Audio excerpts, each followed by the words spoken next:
আপনি একজন আলেম, শিক্ষা ও সমাজসেবা ক্ষেত্রে কাজ করে চলেছেন। হঠাৎ কেন রাজনীতিতে এলেন এবং তৃণমূলের প্রার্থী হলেন?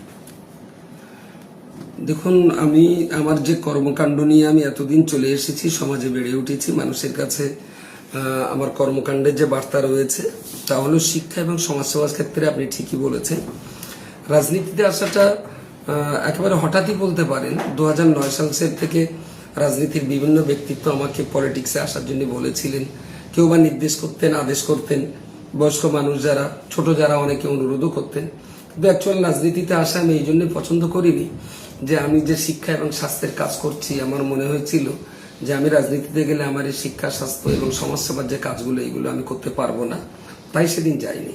কিন্তু বর্তমান প্রেক্ষাপটে যে পরিস্থিতি তৈরি হয়েছে গত 2-3 বছর 4 বছর ধরে আমরা দেখছি, যত দিন গড়াচ্ছে তত দেশের ধর্মীয় অসহিষ্ণুতা, সামাজিকভাবে বিচ্ছিন্নতা এবং একে অপরের প্রতি বিদ্বেষ, ঘৃণাভাব সৃষ্টি হওয়া, পোশাক নিয়ে বিতর্ক, খাওয়া দাওয়া নিয়ে বিতর্ক, একে অপর আমরা একই দেশের সহনাগরিক হওয়া সত্ত্বেও একে অপরের বিরুদ্ধে যে বিষোদ্গারের পরিবেশ তৈরি হয়েছে, এই বিষোদ্গারের পরিবেশ ইতিপূর্বে ছোট বয়সে আমরা কখনো দেখিনি এবং যত দিন গড়াচ্ছে তত এটা আরো ভয়ঙ্কর আকার ধারণ করছে। তো এরকম একটা সময় আমার মনে হলো যে যদি আমি রাজনীতিতে যাই তাহলে আপ্রাণ চেষ্টা করে এই ধর্মীয় অসহিষ্ণুতা আমি কমাতে পারবো এবং একে অপরের প্রতি যে বিদ্বেষ মনোভাব সেটা আমরা কমাতে পারবো এবং দেশটা আমাদের সবারই। তো একই দেশের সহনাগরিক হয়ে আমরা একে অপরের প্রতি যদি ভুল ধারণা রাখি, একে অপরের প্রতি কটূক্তি করি, একে অপরের প্রতি হিংসা বিদ্বেষ ভাব পোষণ করি, তাহলে আলটিমেটলি এটা শুধু আমাদের ক্ষতি নয়, বরং আমাদের দেশের ভয়ঙ্কর ক্ষতি।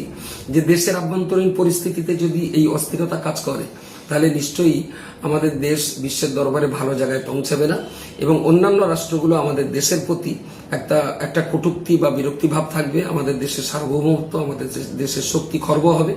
এই জন্য আমার মনে হয়েছে আমার রাজনীতিতে আসা উচিত, সেই হিসেবে এসেছি।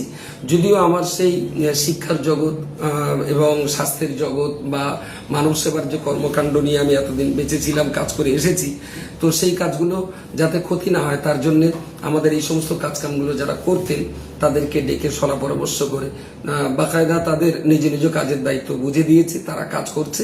আমি শুধুমাত্র একটু লক্ষ্য রেখেছি মাত্র, বাকি সমস্ত কর্মকাণ্ড ঠিকঠাক মতো চলছে। এবারে যে প্রশ্নটা করলেন যে তৃণমূলের প্রার্থী হলেন কেন, দেখুন, তৃণমূলের প্রার্থী হওয়ার জন্য আমার রাজনীতিতে আসা নয়। আমি রাজনীতিতে এসেছিলাম এই দলের একজন বিশেষ ব্যক্তিত্ব, আমি তার প্রতি শ্রদ্ধা রাখি। তিনি আমাকে ডেকে অনেক কথা বলেছিলেন, বুঝিয়েছিলেন। আমিও দেখলাম হ্যাঁ, সত্যই দেশের প্রতি, রাজ্যের প্রতিও আমাদের একটা দায়বদ্ধতা আছে যে দেশটা সুন্দর থাকুক, রাজ্যটা সুন্দর থাকুক, একটা দায়বদ্ধতা আছে।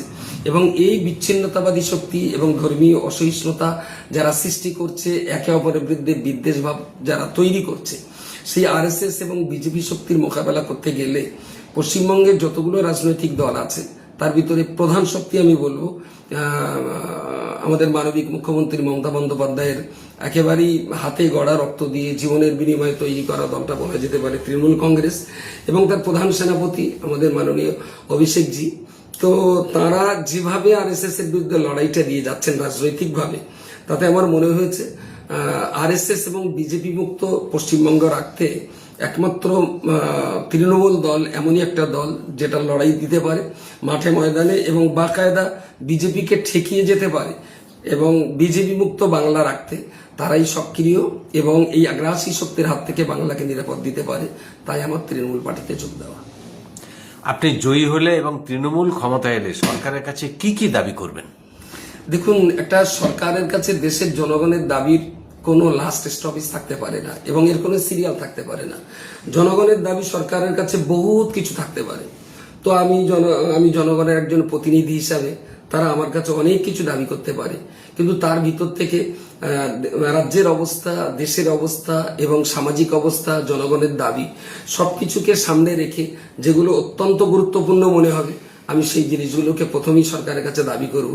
যে এই সমাজের জন্য এক কথায় বলতে গেলে মানুষের ভালো থাকার জন্য, মানুষের শান্তিতে স্বস্তিতে থাকার জন্য যা যা প্রয়োজন সেই সমস্ত বিষয়ে আমি গভর্নমেন্টের কাছে অবশ্যই দাবি করব। জনগণ যদি আমার দাবি করবার সেই অধিকার দেয় আমি নিশ্চয়ই তাদের জন্য সেই কথাগুলো বলবো।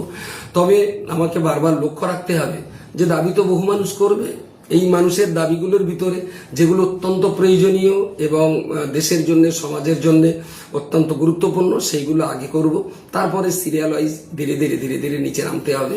মানুষের চাহিদা পূরণ করার শেষ নেই, আর আমি মানুষের সমস্ত দাবি দাওয়া সব চাহিদা যে পূরণ করতে পারবো সেটা আমার বিশ্বাস হয় না, কারণ আমি আমার সন্তানদের সব দাবি পূরণ করতে পারি না। আমি আমার বাবা মা অনেক সময় কিছু দাবি করেছে, হাতে পায়ে ধরে ক্ষমা চাইতে হয় যে সব দাবি আমি পারলাম না। আমার সন্তানরা অনেক কিছু দাবি করেছে, কিছু দিতে পারি কিছু পারি না। সুতরাং দেশের জনগণের প্রতিনিধি হয়ে আমি যে সমস্ত দাবি পূরণ করব, আমার মনে হয় এটা বলা মানে আমার অতিরঞ্জিত বলা হবে বা মিথ্যা বলা হবে। তবে আমি চেষ্টা করে যাব জনগণকে ভালো রাখার জন্য, জনগণকে সুস্থ থাকার জন্য যা যা করণীয় দায়িত্ব এবং কর্তব্য আমি সেগুলো সরকারের কাছে অবশ্যই বলবো। আপনি হাড়োয়া থেকে দাঁড়িয়েছেন, এটা একটা কৃষি প্রধান এলাকা, এখানকার রাস্তাঘাট, শিক্ষা, স্বাস্থ্য এইসব বিষয়ে উন্নয়নে কি ধরনের উদ্যোগ নেবেন? দেখুন, এখানকার মানুষ মূলত কৃষিপ্রধান এলাকা, কিছু ইটভাটা এরিয়াও আছে এবং কিছু ফিশারি এরিয়াও আছে। বেশিরভাগ মানুষই বলা যেতে পারে চাষবাস করা মানুষ। তো এই চাষিবাসী মানুষদের জন্য চাষের কোনো উন্নয়নের কোনো উপযুক্ত ব্যবস্থা করা যায় কিনা, যে ব্যবস্থা চলছে তাছাড়াও আরো নতুন কোনো পদ্ধতি এখানে ইমপ্লিমেন্ট করা যায় কিনা, ইটভাটার ব্যবসা যারা করছেন, ফিশারি ব্যবসা যারা করছেন, আর অন্যান্য ব্যবসায়ী, যেখানে এক কথায় প্রান্তিক গরিব দুস্থ মানুষদের দুবেলা দুমুঠো রুটি রুজির অন্য সংস্থানের উৎস যেখানে রয়েছে সেই দিকটায় লক্ষ্য রেখে এলাকার রাস্তাঘাট, শিক্ষা এবং স্বাস্থ্য প্রভৃতি বিষয়ের উন্নয়নে আমি আবার বলছি, যেখানে শিক্ষার অভাব রয়েছে সেখানে আমাকে শিক্ষা নিয়ে কাজ করতে হবে, যেখানে রাস্তাঘাটের অভাব রয়েছে সেখানে রাস্তাঘাটের উন্নয়নের ব্যাপারে কাজ করতে হবে, যেখানে স্বাস্থ্যের অভাব রয়েছে মূলত লক্ষ্য রাখতে হবে সামগ্রিকভাবে সমান্তরাল বজায় রেখে, যে একে অপরের সঙ্গে একটা সহাবস্থান বজায় রেখে যখন যেখানে যেটা প্রয়োজন হবে, একটা জায়গায় হয়তো স্কুলের অভাব, রাস্তার অভাব, আবার সেখানে স্বাস্থ্যের অভাব, আমাকে মনে রাখতে হবে এই তিনটে বিষয়ের ভিতরে সবচেয়ে গুরুত্বপূর্ণ কোনটা সেইটা আগে করতে হবে। তো চেষ্টায় থাকবো আমি নিশ্চয়ই। আমার রাজনীতিতে ব্যক্তিগত জীবনে আমার আর পাওয়ারও কিছু নেই, হারাবারও কিছু নেই। আমার একটা জগৎ ছিল, সেই জগৎ ছেড়ে আমার এই জগতে আসার একটাই মাত্র কারণ মানুষের জন্য কিছু করতে পারা। সেইটাই যদি পারি তবে আমার রাজনীতিতে আছে সার্থকতা হবে। মানুষের দাবি দেওয়া, মানুষের সুখী থাকা, সুস্থতার সঙ্গে থাকার ব্যাপারে আমার আপ্রাণ লড়াই সংগ্রাম চলবে। সেই পথেই, যে পথে আমি মানুষকে কোনো কিছু করিয়ে দিতে পারবো, মানুষের কোনো কিছু পাইয়ে দিতে পারবো। এসআইআর এ যাদের নাম বাদ গেল তাদের অবস্থা কি হবে? যারা ট্রাইব্যুনালে যাবে তাদের সহায়তার জন্য কি সেল খুলছে? যাদের নাম বাদ গেছে এটা তো অত্যন্ত দুঃখের ব্যাপার। আমাদেরই সহনাগরিক, আমার পিতৃতুল্য মানুষ, 70 বছর বয়স, এমন মানুষের বাদ গেছে। কখনো দেখা যাচ্ছে বাপ এবং মা দুইজনই, তাদের নাম ভোটার তালিকায় আছে, ছেলেটার নাম ভোটার তালিকায় নেই। কখনো দেখা যাচ্ছে সন্তানদের নাম ভোটার তালিকায় আছে, বাবা বা মা কেউ না কেউ বাদ দিয়েছেন। এটা অত্যন্ত দুঃখজনক। একটা গণতান্ত্রিক দেশে এই রকমটা হওয়া কখনো উচিত নয়, যেখানে ভোটাধিকার প্রয়োগ করা গণতন্ত্রের সবচেয়ে বড় উৎসব। আজকে এই উৎসবে যদি তারা ভোট না দিতে পারে, এটা অত্যন্ত দুঃখজনক এবং অত্যন্ত ব্যথাদায়ক। সেই জায়গায় দাঁড়িয়ে যাদের নাম একেবারেই বাদ চলে গেছে, আমরা তাদের সঙ্গে নিয়মিত যোগাযোগ রাখছি এবং দলগতভাবে আমাদের প্রত্যেকটা গ্রামের যে BLO 2 আছে, বুথ লেভেল অফিসার যারা আছেন বা বুথ লেভেল এজেন্সি যারা আছেন 2, আমরা তাদেরকে দায়িত্ব দিয়েছি, দলগতভাবে তাদের দায়িত্ব দেওয়া হয়েছে।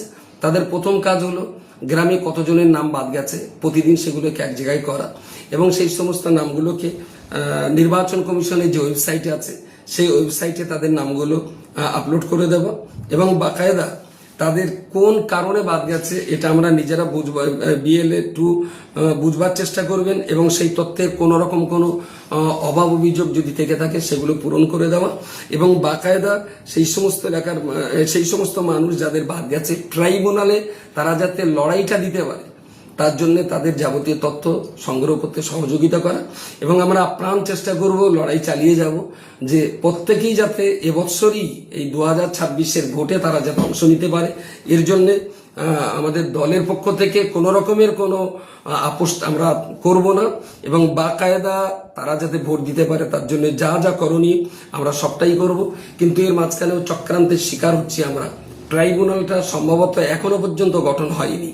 ফর্ম ফিল আপ আমরা করে অনলাইনে আপলোড করছি, কিন্তু যতক্ষণ পর্যন্ত নির্বাচন কমিশন ট্রাইব্যুনাল রেডি না করতে পারছে ততক্ষণ পর্যন্ত তাদের কাজটাই তো শুরু করা যাবে না। তো এরা যদি ওই জায়গাটায় ষড়যন্ত্র না করে বা আমরা তাদের ষড়যন্ত্র ব্যর্থ করতে পারি, ট্রাইব্যুনাল যদি যত তাড়াতাড়ি আমরা চাপ সৃষ্টি করে শুরু করাতে পারবো, এর জন্য আমার মনে হয়েছে শুধু তৃণমূল কংগ্রেসের সরকার নয়, যত মানুষ রাজনৈতিক প্রতিপক্ষ হিসেবে লড়াই করছেন প্রত্যেকটা দলের উচিত যে নির্বাচন কমিশনের কাছে চাপ সৃষ্টি করা, যত সম্ভব তাড়াতাড়ি ট্রাইব্যুনালটাকে শুরু করা যায় এবং তারা যাতে এবার ভোট দিতে পারে, তার জন্য আমাদের সংগ্রাম লড়াই চালিয়ে যাওয়া। কাকে প্রতিপক্ষ হিসাবে দেখছেন? দেখুন, এখনো তো নমিনেশন সাবমিট করা হয়নি। দল আমাকে টিকিট দিয়েছে, নাম ঘোষণা করেছেন ঠিকই, কিন্তু যতক্ষণ পর্যন্ত নমিনেশন সাবমিট না হচ্ছে ততক্ষণ পর্যন্ত সরকারের দৃষ্টিতে আমি নিজেও এখনো ক্যান্ডিডেট নই। দল ঘোষণা করেছে, সেই হিসেবে কর্মকাণ্ড করছি। দলীয় কর্মীরাও তারাও খুব জোর কদমে একেবারেই গ্রামের চ্যাটা মিটিং থেকে বুথ লেভেল থেকে শুরু করে আর ব্লক লেভেল পর্যন্ত একেবারে জোর কদমে কাজ চলছে।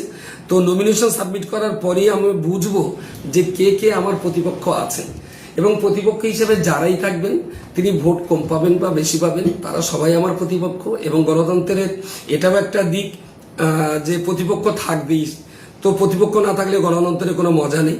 সেই হিসেবে আমার প্রতিপক্ষ যারাই থাকবেন তাদেরকে অবশ্যই গুরুত্ব দেওয়া, তাদের প্রতি সম্মান বজায় রাখা, এটা আমার দায়িত্ব।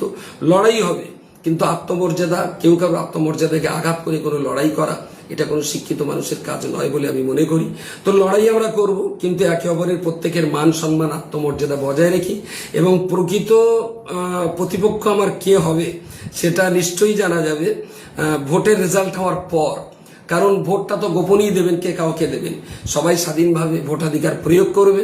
তারপরে রেজাল্টটা উঠে হয়ে যাওয়ার পরে বুঝবো কে কার প্রতিপক্ষ, কে 1 নম্বরে কে 2 নম্বরে। তার আগ পর্যন্ত একেবারে সুনির্দিষ্টভাবে বলা মুশকিল। তবে যিনিই আসবেন তিনি আমাদের প্রতিপক্ষ হবেন।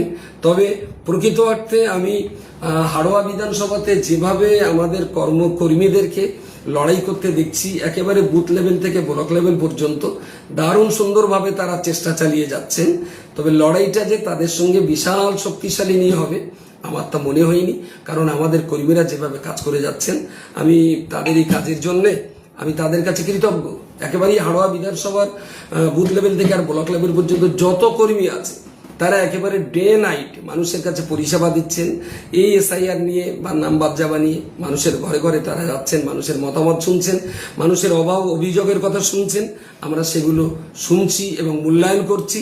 সুতরাং প্রতিপক্ষ টিএমসি দলের ধরুন টিএমসি দল যে শক্তিতে ময়দানে নেমেছে, সেই শক্তির সঙ্গে লড়াই করবার মতো ঠিক উপযুক্ত শক্তিশালী দল অন্তত হাওড়া বিধানসভায় আমি কাউকে দেখছি না। তবে চূড়ান্তভাবে নির্ভর করবে, আরো দিনটা কাছে আসুক, নমিনেশন সাবমিট হয়ে যায়, তারপর এটা বলতে পারবো। আপনার এলাকায় সংখ্যালঘুরা পিছিয়ে, মানে আপনার এলাকা বলতে হাড়োয়া বিধানসভা এলাকায় অনেক পিছিয়ে আছে, তাদের জন্য আপনার বার্তা কি থাকবে? সংখ্যালঘু সম্প্রদায়ের মানুষ আমরা যারা পিছিয়ে আছি, আমি এক কথাটা অম্লান বদলে স্বীকার করছি যে ইন্নাল্লাহ লা ইউগাইয়িরু মা বিকওমিন হাত্তা ইউগাইয়িরু মা বিআনফুসিহিম। কোরআনের এই কথায় বলা আছে, কোন সম্প্রদায় যতক্ষণ নিজেরা নিজেদের ভাগ্যের পরিবর্তন না ঘটায় ততক্ষণ আল্লাহ তাদের পরিবর্তন ঘটান না। আমার মনে হয়েছে সংখ্যালঘু সম্প্রদায় পিছিয়ে থাকার জন্য অনেক অংশে আমরা নিজেরাই দায়ী। গভর্নমেন্টের স্কুলে এখন সমস্ত কিছু ব্যবস্থা আছে, এর পরেও আমাদের ছেলে মেয়েরা ড্রপ আউট হচ্ছে, একটা অংশ উল্লেখযোগ্য ছেলেদের একটা অংশ ড্রপ আউট হচ্ছে, এর জন্য আমরা পিছিয়ে যাচ্ছি। তো সেই জন্য আমি বলবো গভর্নমেন্ট সাহায্য সহযোগিতা যা করার করবে, এবং সেই সাথে সাথে আমরা যারা পিছিয়ে আছি আমাদের ভুলের কারণে, আমাদের সিস্টেমের অভাবে, আমাদের চেতনার অভাবে, যদি আমি ক্ষমতায় আসি, যদি মানুষ আমাকে সেই কাজ করবার অধিকার দেয়, আমি নিশ্চয়ই সংখ্যালঘুদের আমার প্রথম কাজ হবে তাদের ঘুম ভাঙানোর। উন্নতি আর উন্নয়ন বললেই হবে না, গভর্নমেন্টের পাশাপাশি আমাদের নিজস্ব যে দায়িত্ব আর কর্তব্যবোধ রয়েছে, সেই দায়িত্ব আর কর্তব্যবোধ নিয়েই আমি সবাইকে ঘুম ভাঙতে বলবো যে আমি আপনার কিছু উপকার করার চেষ্টা করছি, কিছু খাওয়ানোর চেষ্টা করছি, কিন্তু আপনি যদি ঘুমিয়ে থাকেন আমি তো খাওয়াতে পারবো না। তো সেই জন্যে আমার সবচেয়ে বড় চেষ্টা থাকবে, এবং আমার আজকের বার্তা সংখ্যালঘু সম্প্রদায়ের মানুষের কাছে, শুধু সংখ্যালঘু বলবো না, সেই সঙ্গে দলিত আদিবাসী যারা আছেন বিভিন্ন এলাকাতে, আমি দীর্ঘদিন যাদেরকে নিয়ে রিলিফের কাজ করেছি, তাদের ভিতরেও পিছিয়ে পড়ার যথেষ্ট পরিমাণ সাক্ষী আমি, তারাও অনেক পিছিয়ে রয়েছে। তো নিজেরা যদি আমরা ঘুম ভেঙে ঠেলে উঠি, আমাদের উন্নয়নের ভাবনা, আমাদের সচ্ছলতার ভাবনা, আমাদের এগিয়ে যাওয়ার ভাবনা, আমাদের মাথা তুলে দাঁড়াবার ভাবনা যদি আমরা নিজেরা না করতে পারি তাহলে আমাদেরকে কেউ কখনো উন্নয়ন ঘটিয়ে দিতে পারবে না। তাই আমার প্রথম বার্তা, সবাইকে সজাগ হতে হবে নিজেদেরকে সোজা দাঁড়াবার জন্য। সেই সঙ্গে সঙ্গে গভর্নমেন্টকে অত্যন্ত যত্নবান হতে হবে যে যারা ঠেলে উঠতে চায় তাদের মাথা সোজা করে ইজ্জতের সঙ্গে দাঁড়াবার ব্যাপারে গভর্নমেন্ট সাহায্য করবে, সহযোগিতা করবে, গভর্নমেন্টের সদিচ্ছা থাকবে। পাশাপাশি আমাদেরকেও সেই সদিচ্ছার সঙ্গে সুর মিলিয়ে আমাদেরকেও সংগ্রাম লড়াই করে যেতে হবে, তবে আমরা সোজা হয়ে দাঁড়াতে পারবো। হিন্দু মুসলিম সম্প্রীতি বৃদ্ধিতে কি কি কাজ করবেন? দেখুন, পশ্চিমবঙ্গে হিন্দু মুসলিম সম্প্রীতির একটা ঐতিহ্য আছে, একটা পরম্পরা আছে। শুধু পশ্চিমবঙ্গ বলবো না, গোটা ভারতবর্ষ জুড়ে এই পরম্পরা ছিল। সেটা আমরা দেখছি গত 10-15 বছর ধরে এইটা নষ্ট হতে হতে হতে একটা চরম জায়গায় এসেছে। তারপরেও বলছি, ভারতবর্ষের অন্যান্য স্টেটের তুলনায় আমাদের পশ্চিমবঙ্গে এখনো সম্প্রীতির বাতাবরণ যথেষ্ট পরিমাণ আছে।